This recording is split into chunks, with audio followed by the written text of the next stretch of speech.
Title called I Almost Ruined My Marriage. Pastor Eno, thank you for being on our set today. I'm excited to be here, actually. I'm excited to I'm have you excited. here. When I saw your book, all I needed was like the title. I saw the title of it, I was like, Okay. First things first, a Nigerian Yes. wrote this kind of book. And then you added My True Life Story. Tell us about this book. Give us the backstory into this book. This book actually came from the place of prayer. I actually, before now, I've written about 3-4 books. I haven't published any yet. Interesting. Yes, so I've just been writing, but I haven't. So you're a writer. So we're yes, all writers. yes, You've been expressing, you know. And there was an afternoon I was praying and I asked God, I wanted to write something that He would want me to write, and He should tell me what to write. And I want something that would be easy to write. So that evening, surprisingly, my husband came back that day and he said that God just dropped it in his heart that I should write a book about my marriage, about my own experience, in marriage, so. And it just, I was just like, okay, I actually, just prayed a prayer and this, yeah. Because we didn't have that conversation. Yeah. So I went back, and that was how the title came, because it's actually my true life story. Everything I said in the book is what I did. You said very deep things, Yes. and you revealed very Yes. raw things that we don't like to talk about yes. in this part of the world. Yes, and that was one of the challenge, initially, because if in this part of the world we don't like telling our stories, Yes. because not because maybe people want to tell their stories, but because of how you think people will perceive, exactly. they'll perceive you, Yes. and what they will say or what they won't say. But because I knew it was God that was telling me to write the book, I wasn't really interested in what people would say or what they wouldn't say. And also considering that a lot of marriages are going through, when you sit on the counseling table and you hear what's going on in homes, Totally. You just know that, and when you're trying to explain to them and tell them, oh no, you can't do this way, they'll be like, you don't understand. You don't understand. So, and at that point, I can't start telling them, okay, no, but I have been there, I've done. So, but this book is now like, okay, I have done these things, and being a pastor's wife, so it's even, so you're there, everybody sees you like one and perfect, they think you're perfect, you're such a saint. So that all of that, was all I had to think about. But sincerely, I wasn't bothered, because I knew God said I should write the book. And the day I finished writing this book, surprisingly, that morning I was praying, and God told me that I must finish this book that day. That there's an urgency in the spirit for this book to go out. And He started telling me a couple of things that will happen after I finished writing this book, what He was going to do through this book. And sincerely, all those things have happened in such a short period of time. Yes. Fantastic. So let's go into the content of the book. So the book is obviously about the fact that you had a bad attitude going into marriage. Yes. You had anger issues, respect issues, unforgiveness issues, and all those things, and how you express that bitterness. And as women already, we have a mouth issues. Depending on how you use it matters. Yes. For those that haven't read the book, give us a background into why you said you almost ruined your marriage before we then go into the concepts of the book. Okay. Because, when you get married, and I got married at a young age. Yes, so you said you met your husband at the age of 19. Yes, I was 19 when I met him. We went out for 5 years before we got married, so, and the home I came from had a role to play with the way, I became, so I grew up in a home where, you see your parents fight, so, and I never knew that, like my mom, maybe you say, was hot-tempered or anything. It's after I wrote the book and I was telling her what I wrote, because they saw it on Facebook. How did your parents Oh, they saw it on Facebook, and they're like, what did she do? That kind of, so my mom now, calls me on the phone. Even my dad called me. My mom calls me on the phone, and I start telling her that, what's the content of the book. And she said, well, it's really true. If it's going to help another family, actually, when, those days I used to be very hot-tempered, and I never knew my mom was hot-tempered. As children, we just saw them fight. I just thought that was just how, it was. Yeah, that's how it was supposed to be. So I grew up, with that, that's how things are, are done. That it's only when you start fighting physically, that's when things resolve the matter. And that's when things have gone too far. But you can shout, you can get angry, you can, you know, raise your voice. So it was a normal thing for me. So my surprise was when I got married and it all became an issue. And I'm like, I've been like this all these years. Everybody loves me the way I am. So why is it now a problem? You know, so that was me. You know, the me, that was what formed the book. So basically, it's just me sharing my experiences. And you know, another thing was that I loved going for marriage classes, relationship classes, you know. I started praying. I said in the book, I started praying when I was 16. Yes, to get married. Yes. So I started praying quite early. So I would go for every marriage class, all these seminars they do in universities. So technically, you were preparing I was preparing for this marriage. And why I was preparing was because of where I was coming from. So I didn't want to make the same mistake. So you knew. So at the same time, while what you had seen modeled before you was fighting, a part of you also knew that this was not necessarily right. Yes, I knew it wasn't right. You know, I knew it wasn't right because when we're growing up, we'll be crying when we saw our parents. When you saw them fighting. Yeah, so we'll cry, you know, and like, oh, daddy, stop, you know, leave mommy, you know, all of that. So I knew it wasn't right. So I always would tell God, please, I want a peaceful man. I want a peaceful home. So I will always go for the classes. But the problem was that in such classes, they don't tell you, they just tell you, 5 things to look out for in a man. You know, all those prescriptions, they give you prescriptions. I like that, prescriptions. Like it's a drug. Like, yeah, take it, you know, and not telling you the real thing. So I never heard, the things I put down in my book, I never heard them. If I heard them, I'm sure it would have helped me. And one of the things I liked that you said was, because I'd always been this way, so people say, oh, you talk a lot, be a lawyer. Society was also enabling things that seem to be, quote unquote, a bad attitude. Because, you know, that's just how you are. And then we also get into the point where we say, but that's how I am. That's how I talk. Yes. That's who I am. Yes, you know, and that's the place of, you know, validating your weaknesses. Exactly, that's the word, validation. So you have a weakness and society is validating it. That society is validating your weakness doesn't mean that your weakness is right. Is right. So I said it that I had 2 people offer me to sponsor me actually in school to study law. One was before marriage, the other one was while I was married. So imagine I'm in a marriage and my husband is complaining and someone is telling me, saying, go and study law. I'm going to pay. Well. You can, you know, because I could argue. So when I argue, you can't win me in an argument. And it's not because I'm arguing with facts, but just because I won't give up. So you will get tired. So you might even be wrong, but you're arguing in that wrongness. Oh, yes. And you will get tired, so you will back out. And I'm like, okay, I've won. So it was always about winning. You know, so that also, you know, it really played. And you imagine, you know, when you're married to a man, if you do such things, a man wants to, there are times they just want to say something, and whatever they say, you just take it. Yes. Everything, even whether you like it or not, you know. So, but there's nothing you say that I'm going to take because I have an opinion. I always had an opinion, so it was a problem. So we need to go on a break now, but when we come back, I'll also go into the specific concepts, because you said many interesting things in this book that I think that a lot of people need to unlearn certain things and learn, because a lot of us are the products of our past, and you don't realize how it's affecting the present and how it would even affect the future. But we'll go on a short break now. This is a very interesting conversation. Trust me, you don't want to miss it. We'll go on a short break now, and we will be right back.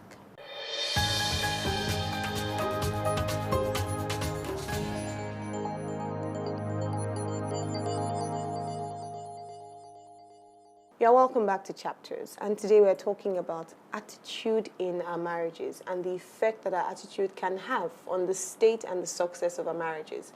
And with me is Pastor Eno Jerry, the author of the book, I Almost Ruined My Marriage. Well, let's go deep into the book, like I said. And one of the first things you said was the fact that you had anger issues, which you then took into your marriage. How did that affect the relationship between you and your husband? How are you manifesting your anger issues in your marriage? Okay, I did different things, and I'm going examples, you know, because I usually would be very angry, so at times I would, you know, the problem is that when you're angry, you don't even know what you do. You forget. People that are angry forget easily. It's the people those that you did it to that will remember the things you did. That's true. So there are a lot of things that I did that I can't remember. But But you know, like when I discuss my husband will tell me, and I'm like, no, who couldn't does have done that? I'll even tell him who does that. I couldn't, you know, because now I know I can't do that again. But I can remember when we got married, the first week we got married, then he was working with United Nations. Yeah. And he went to Abuja. He said, let's go to Abuja together. So I went with him. And for some reason, you know, he left, he went to work. I really don't even know what my problem was that day. You know, maybe because he left me in the hotel and didn't probably maybe plan on how I'm going to eat, or I really don't remember I can't remember what it was that was upsetting me, but I know it was just because he left me and he didn't call. Maybe he didn't check up on you throughout the whole day. So, you know, as an angry person that I was already boiling, and I was just waiting for him to come back. So when he came back, the look on my face alone would have told him that there's already a problem. And I started nagging, I started complaining. There was nothing he could tell me that could, you know, pacify me. I just kept complaining and complaining.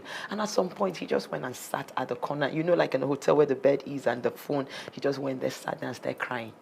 And it was when he started crying that I just discovered, okay, maybe I've taken it too far. I'm like, oh, and I said, oh, I'm sorry. And this was because the first week. This was just our first week in marriage, you know. Things like, you know, like this one, he told me, you know, that I did it. I can't remember I did it. He said he could remember one of those days. Still the first, you know, that first week, you know, first week of our marriage. And I was so upset, you know, and I broke the plates in the kitchen. Wow. You know, I got so angry, I just entered the kitchen and, you know, shattered plates. Sincerely, I can't believe I could do that kind of thing, but I did it actually, you know. Or, you know, things like that, you know. I usually would get angry, I would bang the door at him. So he'll be talking to me and you said you would walk out. I'll walk out. Yeah, when he's talking to me, I'm like, I can't take this anymore, you know, it's getting, so I'll just ignore him, walk out, and I'll make sure I bang the door. So these were the kind of things I did.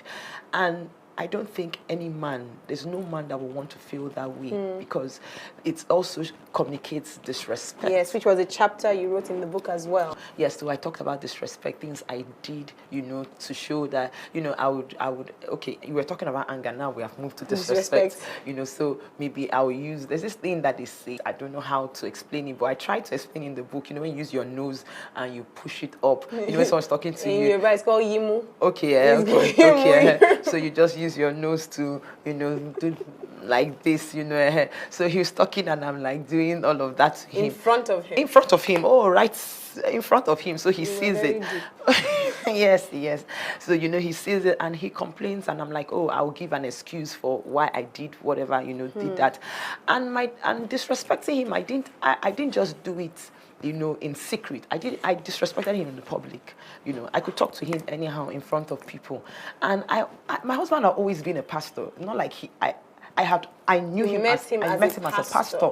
So you can imagine, you know, that kind of, it was even people, you know, that I knew, maybe like older women that would tell me, no, you know, you don't talk like this in front of people, you know, and all of that. And yet, you know, at times I couldn't even understand what they're saying, and I'll be making excuses for why I'm doing what I'm doing, you know. So this really ate deeply into our marriage, and it really affected our I'm sure that in fact, one of the things that you wrote here, you said separation between spouses isn't only hinged on immorality.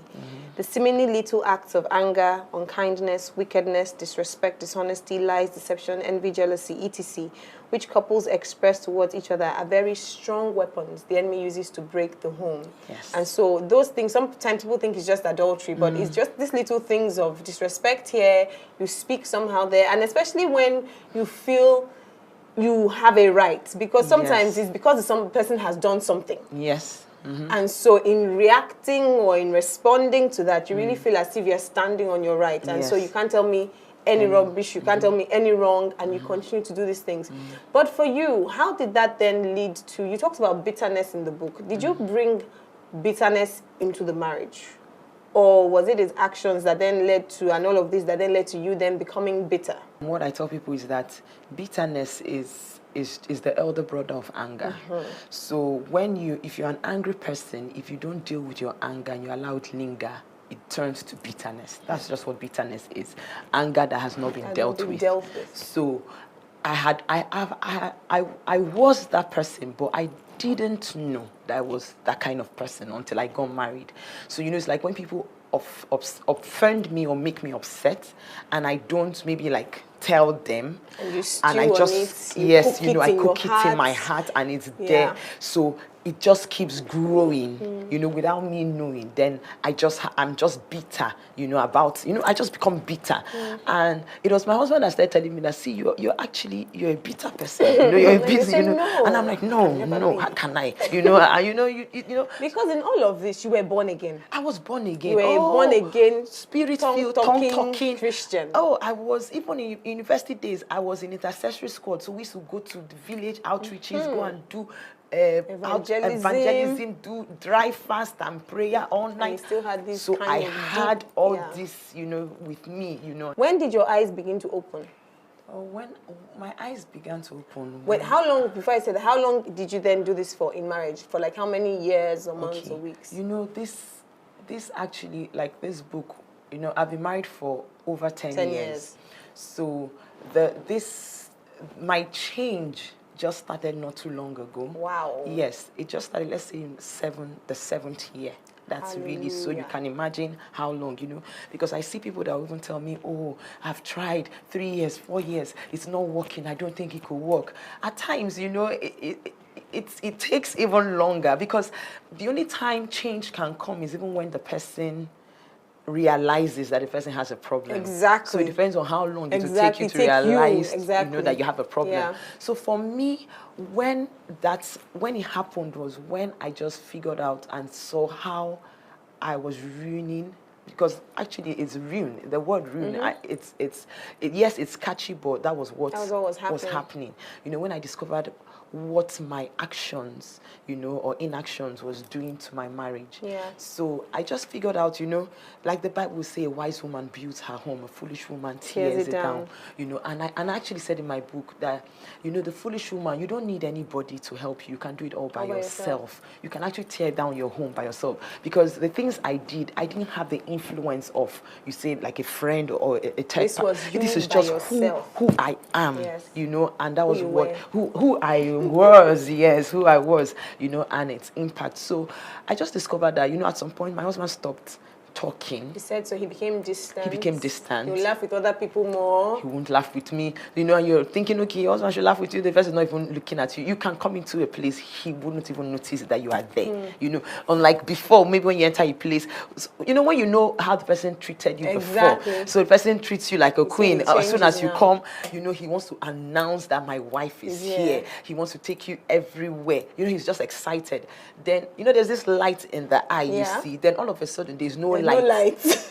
That trouble has come. Trouble, So the person doesn't just know that someone doesn't really care, and because he wasn't talking about it, so as in talking in the sense he wasn't telling anybody. So it's not as if he will report me to anybody, but it's just something that in the house you just know that there's that distance. So there's really nothing to talk about. So you're just together, but you're not saying anything. Also because maybe he started walking on eggshells. But before I go and say this now, that was the problem, because it would just turn into monster war. That was the problem, because he would say, even to correct me, if he says something, then it will become an issue. I will blow it out of proportion. So, and that's when I talked about assumption, someone is trying to correct you. I love that chapter.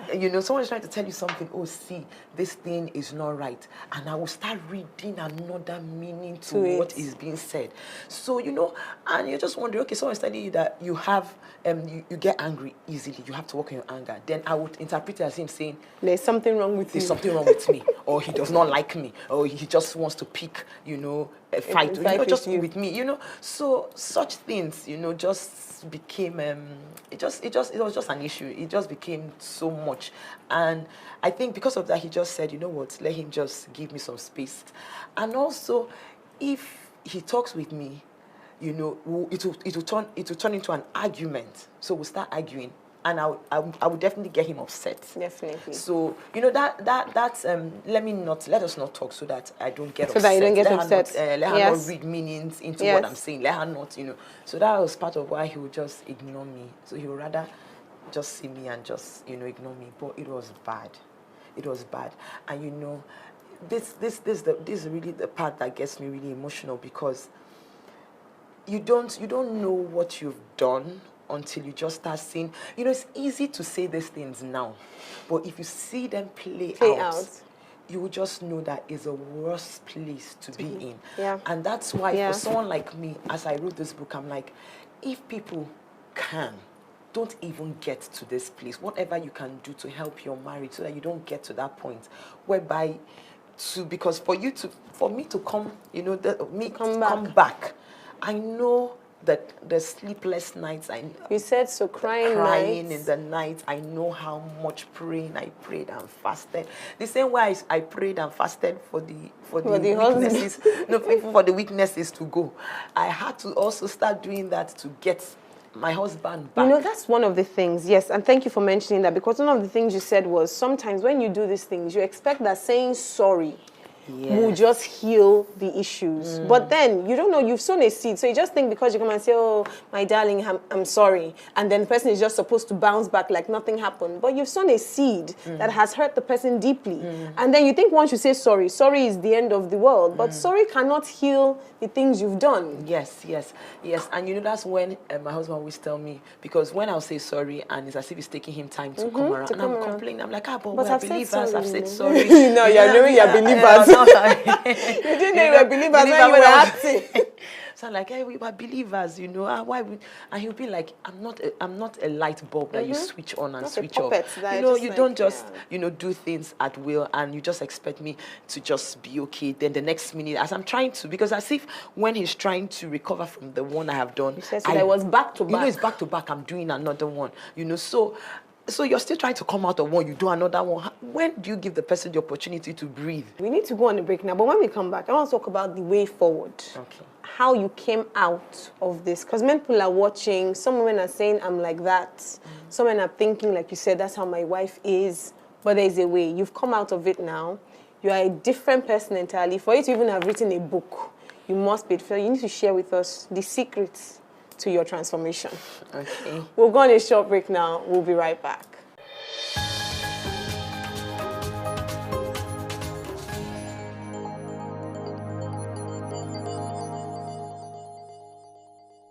You're welcome back to Chapters, and my guest is still Pastor Eno Jerry. And before we went on the break, you've told us the interesting stories of, you know, the manifestations in your marriage. And I thank you for your openness and your vulnerability, because like I said at the beginning, these are things that people don't like to talk about or don't like to say that either they are going through or they are by themselves. But after all of that, now I want us to focus on the way forward. What are the things that you did, number one, and how did your husband, you know, in all of this, the role of the spouse is very important. This went on for 7 years. Some people don't survive these things for 1, 2, 3 years. Like you said, there are things that cause separation and divorce in marriages. So what were the steps you began to take? And I'll just read a quote. She said, the journey to a better you was a very tough one. You had memories of countless times you cried yourself to sleep. You tried hard to be a better person. You prayed, you fasted, yet you kept making the same mistakes. You couldn't stop yourself from being angry, shouting, and being disrespectful to your husband. So how did the change begin? Well, my change actually started from the place of understanding. You know, where the Bible says wisdom is the principal thing. Get wisdom. You know, you're get understanding. Yes. So for me, understanding was where my own change came from, because I just discovered that really all these things that I was told that all these things I was doing was actually wrong. And also, I came to that point where I saw a bigger picture of where God was taking me to, more or less like my purpose in life, what my life assignment is. And in order to fulfill whatever it is, whether it's in marriage, you know, having a peaceful home, there are things that you can't do, you know, as in there are character flaws that you shouldn't, you know, or emotional baggage. Yes. That's the word. Emotional baggage. The emotional that shouldn't carry into the marriage. So those are the things that I had to, you know, start to let go. So for me, one of the ways that, you know, it was the praying. I prayed about it, like you read. I kept praying and asking God to help me, because the thing is, especially, I don't know if you're not an angry person, you wouldn't understand what, you know, anger can do, you know, because even when a person resolves in the heart that the person doesn't want to do it, when you go out, it's as if that's the day You said it, that there's some days that before 12 noon, you've already, you know, all your resolve is just going to the trash, because you just see yourself exhibiting those things that you actually prayed and told God that, see, I'm not going to do it today. So practical things were just like, you know, and my husband was very, in fact, helpful. I think if people have spouses, whether husbands or wives, like my husband, I think marriages will actually fulfill a heaven on earth. You know, as in if you want a heaven on earth kind of marriage, because, you know, I stretched him, but he was still there for me, you know. So, like I said before, I said he never went out to report me. He didn't go out to talk. You said so. Because my dad didn't know all this. So my dad was even wondering. That was until you wrote the book that I was like, your parents knew. So was something going on? So he never, you know, bad-mouthed me or talked about me, but he would tell me, he would always call me and tell me ways to handle anger. He would say, see, if you are angry, don't speak. You know, learn how not to speak in anger. Just, you know, so I said very practical things. Maybe even if someone is saying something and I can't understand, I'm listening to understand, not to give a response. To give your own response. Just finish your answer. And my facial expression, because if I'm angry, my face will tell. So I also start monitoring my, you know when you're talking and you know your face is changing now, you just start deliberately smiling, even if you don't want to smile. You know, so initially you look as if you're pretending, but it's just a way of dealing with, you know, your emotions. These were the things I started doing. And they're very practical things, which is what I liked, because there's a place of prayer, like you said, but a place of then doing practical things. We can't just pray alone. We have to do practical things. So after you finish praying, then the grace is available. Then also that place of that still small voice. You know, there's a still small voice when you're angry. That voice speaks to you and tells you don't say anything. Shut up now. But most times we know how to silence that voice. There's one that is telling us go, do it, just do it. So when you finish doing it, it's that same one that's saying you do it, that will now start telling you, you see what you have done. So when you get the hang of, you know that, okay, this is what is going on inside. So just being able to control even what goes on inside of you. So when that voice is saying keep quiet, and you being able to say, okay, you know what, let me hold myself, even though it's difficult, and telling out that voice, I'm not going to follow you, because you'll still be the same person that will come, that voice that will still, you know. So that was just practical things. And if you look at if you read my book, you see a lot of things that different steps. Yes, I talked about listening effectively. Just listen. You know, even if you don't understand what is being said, you just okay, give me some time to process it. You know, you don't have to give a response per time. Then also, you know, I talked about the place of pride. I talked about pride, and what I said was that most times, and it also is still linked to anger. So at times you don't even know it. It's important you know where your anger, what causes you to get angry. The root cause of the anger. I talked about that, because for different people it will be different things. But a lot of times it's pride. And why do I say pride? Most times when we get angry because we think this person shouldn't talk to me like this. I shouldn't be talked to like this. I shouldn't be treated this way. So it's what you think or feel about yourself. And that's what that you are showing. That you show. So when you come to that point whereby people can talk to me anyhow, they can treat me anyhow. And you're not trying to be right. You're not trying to be the one that is correct. Correct. So anyhow, if you want to talk to me anyhow, let your ego just calm down. So once you get to that point, you see that it's easier for people to do things and you don't get upset. So these were the practical things. Fantastic. You talked about the role of your spouse, and I think that's also very important for anyone watching. And this is not about just the women, because this can either be it can be the man in a relationship that has these issues, and the woman is on the receiving end, and it can be the woman, like it was you, and the man on the receiving end. But what the spouse does is very important. And you said here that the spouse that you are disappointed in today could become a reference point for change and transformation if you don't give up on the person. Because many times we give up too soon. And I know that it can be difficult. Like there was something you said, there's an uncommon frustration that comes with waiting for change, especially when you're not the one who needs to change. So you're looking at and wondering, why can't this woman, why can't this man just change? But the point is, the spouse should just hang in there, and help them through the process. How did your husband handle some of those times when you then started changing? And, you know, how was he sometimes helping you during the change, wondering, is she really changing for real? It was difficult for him because he has seen me You know, it's like for years you've seen the person doing the same thing. Yes. So even when, even when, you know, even when I'm being very sincere, like in my conversation, I just want to just talk and not to argue or to make a problem. He already builds a defense, because that's the thing. There's just this defense that comes up immediately. Because he's also trying to protect himself and his emotions. Yes. So he just puts that defense on, and I'm like, no. I've changed, and you're telling me you're looking at you, isn't to see you. So it's part of the difficulty, as in there are places you don't want to get to, because how do you now convince a person that you've changed? So at times I would really, because I used to be very strong-willed, and I'm very independent as well. There are just too many things. So there are things that if I do, you know, it will just make him know, okay, this is different. So at times I could actually even go all the way to like kneel down.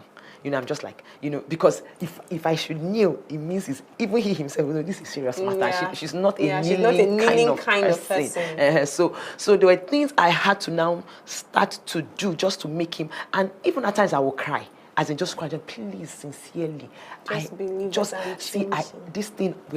This conversation now is not the old me that is talking. Please, just believe me.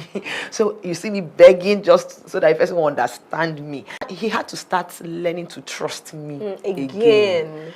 That's just it. Was just a journey of trusting me again. And you know, there's something he always used to tell me that and that's for any spouse that is going through this. You know, he always would tell me that, you know, that what he started doing was that for every time I did these things, it helped his relationship with God. That he just focused his attention on God. So for every time I give it to him, he just goes back. And sincerely, my husband was growing that period. And you know, it's as if he was just having a good time. Because you know, when you're with God, things don't even, and you know, he just knew how to separate the emotions. So whatever I'm doing, he would just find a corner and put it there. But he was just growing. And like now, people will tell him that he's such a patient person. There's nothing that can happen. I have been through the fire. And he tells them that God used me to teach him patience. So most times as spouses, the things we go through, it could just be God also teaching us something, because at the end of the day, there's something you will learn as well. You come out a better person at the end of the day. So it's not just about even the person that has the problem. You too, you also go through some changes in the process. So also see it as a reference, a point of change for your life as well, not just thinking there's something wrong with this person. Yes, you know, because even if it's self-control, the place of endurance, the fruits of the spirit, long suffering, you will now learn these things to love and really love despite what is going on.